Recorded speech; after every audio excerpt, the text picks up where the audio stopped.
গাড়ি এসে বাসার সামনে থামলো। আমি গাড়ি থেকে নেমে মেন গেট দিয়ে ঢুকতে ঢুকতে মনে মনে ভাবছি, আজ কলেজের ফার্স্ট দিন, কতগুলো ফ্রেন্ড পেলাম। সবাই কত অল্প সময়ের মধ্যে মিশে গেছে।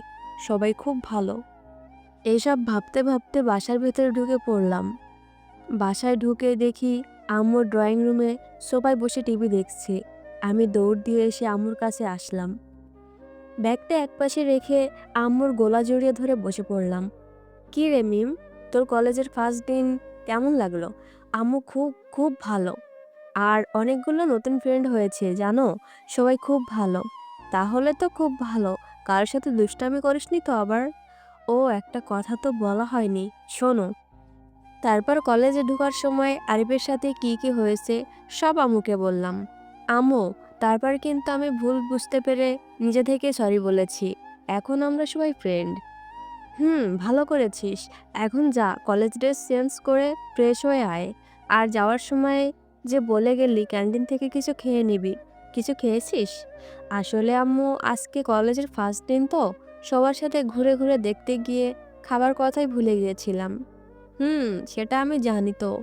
যা, উপরে গিয়ে ফ্রেশ হয়ে আয়, আমি খাবার দিতে বলছি।" "আচ্ছা আম্মু, যাচ্ছি।" ও, আরেকটা কথা, কলেজে যাওয়ার সময় দেরি হয়ে গিয়েছিল বলে জানতে চাইনি আপু কোথায়? কলেজে যাওয়ার সময় তো দেখলাম না। দেখ গিয়ে, এখন উপরেই আছে, দরকার ছিল সকালে, তাই বাইরে গিয়েছিল। তুই ঘুম থেকে ওঠার আগেই, একটু আগেই বাসায় ফিরছে। ও আচ্ছা, বলে দৌড়ে সিঁড়ি দিয়ে উপরে উঠছি। আম্মু পিছন থেকে বলছে, "আরে সাবধানে যা, সবসময় শুধু ছেলে মানুষই, আর বড় হলি না।" আমি আম্মুর কথায় কান না দিয়ে রুমে চলে আসলাম। এসে দেখি আপু কার সাথে ফোনে কথা বলছে। আপুর কথা শুনে বুঝলাম আপু ভাইয়ের সাথে দেখা করতে গিয়েছিল, যার সাথে আপুর বিয়ে ঠিক। আমি ব্যাগটা পড়ার টেবিলে রেখে আপুর পাশের খাটে গিয়ে বসে পড়লাম। আপু কথা শেষ করে ফোনটা কেটে দিয়ে আমাকে বলছে, "কি রে, কলেজের ফার্স্ট দিন কেমন কাটলো? কাল রাতে তো নিজেও ঘুমাসনি, আমাকেও ঘুমাতে দিসনি। একটু পর পর ডাক দিয়ে জানতে চাস কয়টা বাজে, সকাল হয়েছে নাকি, কখন কলেজে যাবি?" আল্লাহ! আরে আপু, জীবনের ফার্স্ট কলেজে উঠলাম, একটা অন্যরকম অনুভূতি তো থাকবেই। আর জানো, আজকে অনেকগুলো নতুন ফ্রেন্ড হয়েছে। সবাই খুব ভালো। খুব ভালো কাটলো, কিন্তু তুই যেখানে যাস 12টা না বাজিয়ে তো আসিস না। হুম, কলেজে ঢোকার সময় একটা কাহিনী হয়েছিল। তারপর আরিফের সাথে কি কি হয়েছে আপুকে বললাম। আবার ছড়িয়েও বলেছি, এখন আমরা সবাই ফ্রেন্ড। হুম, জানি তো, তুই এমনই, ঝামেলা না করে থাকতে পারিস না। যাও আপু, তোমার সাথে কথা বলা থেকে নিচে আম্মুর কাছে যাওয়াই ভালো, বলে একটা ড্রেস নিয়ে ওয়াশরুমে চলে গেলাম। আর আপু হেসেই চলেছে আমার কথা শুনে। তারপর আমি ফ্রেশ হয়ে নিচে চলে আসলাম। কিছু খেয়ে নিয়ে বসে টিভি দেখতে লাগলাম। এভাবে সারাদিন কেটে গেছে। আব্বু বাসায় আসার পর সবাই রাতের খাবার খেতে নিয়ে আসলাম। আপু আর আমি চেয়ার টান দিয়ে বসে পড়লাম। "মিম, তোমার কলেজটা ভালো লেগেছে তো?" "হুম আব্বু, খুব ভালো লেগেছে।" "তাহলে মন দিয়ে পড়ো কেমন?" "আচ্ছা আব্বু, ঠিক আছে।" খাওয়া দাওয়া শেষ করে আব্বু উপরে তার ঘরে চলে গেল। আম্মু, আপু আর আমি সোফায় বসে টিভি দেখছি আর গল্প করছি। গল্প শেষ করে আম্মু ঘরে চলে গেল। আমি টিভি অফ করে আপুর সাথে ঘরে চলে আসলাম। তারপর দুজন শুয়ে পড়লাম। আমি ফোন হাতে নিয়ে ফেসবুকে ঢুকে দেখি সব ফ্রেন্ডরা মিলে একটা গ্রুপ খুলেছে। সবার সাথে কিছুক্ষণ কথা বলে ফোন রেখে ঘুমিয়ে গেলাম। নেক্সট ডে সকালে আজ একটু তাড়াতাড়ি ঘুম ভেঙে গেছে। সকাল 7:30 বাজে। আপু এখনো ঘুমাচ্ছে। আমি উঠে আম্মুর সাথে কিছুক্ষণ কথা বলে আমি ছাদে চলে আসলাম হাঁটার জন্য। আর ফোন হাতে নিয়ে ফেসবুকে গিয়ে দেখি গ্রুপ কল চলছে। তাই আমিও জয়েন হলাম সবার সাথে। কে কে আসবে সবাই সবার কাছে জানতে চাইছে। তারপর জানলাম সবাই নাকি আজকে কলেজে যাবে। সবার সাথে কথা বলা শেষ করে নিচে এসে নাস্তা করে উপরে চলে আসলাম রেডি হতে। রেডি হয়ে নিচে এসে আম্মুকে আর আপুকে বলে বাসা থেকে বের হয়ে গাড়িতে বসে পড়লাম। গাড়ি এসে কলেজের সামনে থামলো। আমি গাড়ি থেকে নেমে আসলাম। কলেজের ভেতরে গিয়ে সবার সাথে দেখা হয়ে গেল। সবাই সবার সাথে হাই ফাই করলাম। "কি রে, চল ক্লাসে?" "হুম, চল।" আমরা সবাই ক্লাসে এসে বসে পড়লাম। আমরা সবাই এক বরাবর বসেছি। আমরা যেই বেঞ্চটায় বসেছি তার ঠিক সোজা বেঞ্চটায় ছেলেরা বসেছে, যেন সবগুলো মিলে গল্প করতে পারি। কিছুক্ষণ পর স্যার আসলো ক্লাসে। একে একে দুইজন ছাড়ে ক্লাস শেষ হলো, তারপর টিফিনের ব্রেক দিল। আমরা সবাই ৩ তলা থেকে ইচ্ছে করে হেঁটে নামছি, লিফটে যাইনি, যেন মজা করতে করতে নামতে পারি। সবাই ক্যান্টিনে এসে বসে পড়লাম। কে কী খাবে বলো?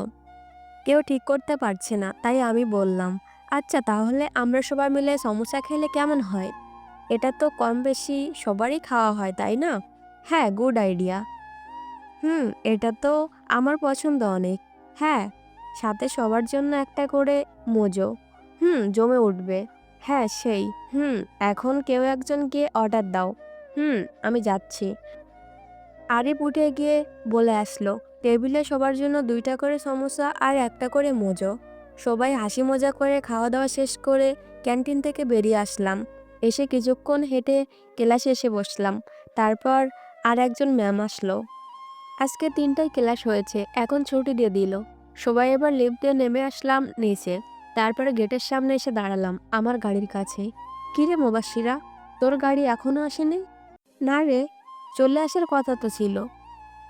আচ্ছা, আজকে তাহলে আমার গাড়িতেই আয়, তোকে তোর বাসায় নামিয়ে দিব। আচ্ছা চল। তারপর বাকিদের বাই বলে আমরা দুজন গাড়িতে উঠে বসে পড়লাম। মুবাশশিরাকে ওর বাসার সামনে নামিয়ে দিলাম। বাসার সামনে যখন আসলি, বাসার ভিতরে চল, আম্মু তোর কথা মাঝে মাঝেই বলে। আজ থাক, আরেকদিন যাব। তারপর মুবাশশিরা আমার হাত ধরে টেনে গাড়ি থেকে বের করে নিয়ে যাচ্ছে, বাসার ভেতরে আয় বলছে। আরে জানো, সবসময় তো আর আসা হয় না তোর। আজ যখন আমাকে নামিয়ে দিতে আসলি, আম্মুর সাথে দেখা করেই যা। ওকে জানো, চল। তারপর ওর সাথে ওর বাসার ভেতরে আসলাম। এসে দেখি মুবাশশিরার আম্মু আর বড় ভাইয়া বসে কথা বলছে। মুবাশশিরা ওর আম্মুকে ডাক দিয়ে বলল, আম্মু দেখো কাকে নিয়ে এসেছি। ওর কথা শুনে দুজনই আমার দিকে তাকালো। তাকিয়ে ওর আম্মু হাসি দিয়ে বলল, আরে মিম, তুই কি মনে করে এলি? তুই তো আসিসই না। আয় মা, বস। আমি মিষ্টি হেসে আন্টিকে বললাম, আসসালামু আলাইকুম আন্টি। ওয়ালাইকুম আসসালাম। আন্টি, আসলে আপনাদের গাড়িটা কলেজে আসেনি, তাই ওকে নামিয়ে দিতে এসেছি। ও জোর করে বাসায় ধরে নিয়ে আসলো। জোর করে আনতে হবে কেন মা? ও যেমন আমার মেয়ে, তেমন তুইও তো আমার মেয়ে, সবসময় চলে আসবি। আচ্ছা মা, তুই বস, তোর জন্য নাস্তা নিয়ে আসি। আন্টি, চলে আসবো। আর নাস্তা করব না, দেরি হয়ে যাবে, বাসায় যেতে হবে। না, তুই চুপ করে বসে থাক। এতদিন পরে আসলি, খালি মুখে তো যেতে দিব না, বলে আন্টি উঠে চলে গেল। আসসালামু আলাইকুম শ্রাবণ ভাইয়া। ওয়ালাইকুম আসসালাম, কেমন আছো মেম? আলহামদুলিল্লাহ ভাইয়া, ভালো। আপনি কেমন আছেন? এই তো আলহামদুলিল্লাহ ভালোই। এই দেখো তোমার ভাই কল দিয়েছে, আচ্ছা থাকো, বলে উঠে চলে গেল কথা বলতে বলতে। আসলে আমার খালাতো ভাইয়ের কথা বলল। সূর্য ভাইয়া আর শ্রাবণ ভাইয়া বন্ধু, একসাথে পড়াশোনা করেছে। তুই বস তাহলে, আমি ফ্রেশ হয়ে আসি। আচ্ছা যা। তারপর আন্টি নাস্তা নিয়ে আসলো। আমি হালকা নাস্তা করে আন্টি আর মুবাশশিরাকে আল্লাহ হাফেজ বলে বাইরে বেরিয়ে এসে গাড়িতে বসলাম। গাড়ি এসে বাসার সামনে থামলো। আমি বাড়ির ভেতরে ঢুকে সোফায় এসে বসে পড়লাম। আম্মু আর আপু বাসায় ছিল। কি রে, আসতে দেরি হলো যে? মুবাশশিরাকে ওর বাসায় নামিয়ে দিতে গিয়েছিলাম। ও জোর করে বাসায় নিয়ে গিয়েছিল। আর জানোই তো আন্টি কেমন, না খাইয়ে ছাড়েন না। হুম, যা তাহলে, উপরে গিয়ে ফ্রেশ হয়ে রেস্ট নে।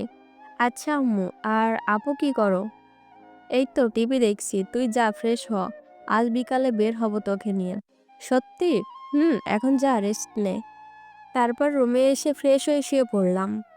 তো বন্ধুরা, গল্পটি কেমন লাগছে অবশ্যই কমেন্টে জানাবে। আর আমার কোনো ভুল ত্রুটি হলে ক্ষমা করে দিও। ভিডিওগুলো বেশি বেশি করে শেয়ার করে দিও, লাইক কমেন্ট করতে ভুলো না। আর যারা সাবস্ক্রাইব করনি তারা সাবস্ক্রাইব করে দাও। তো দেখা হচ্ছে নেক্সট পার্টে, ততক্ষণ সবাই সুস্থ থাকো, ভালো থাকো।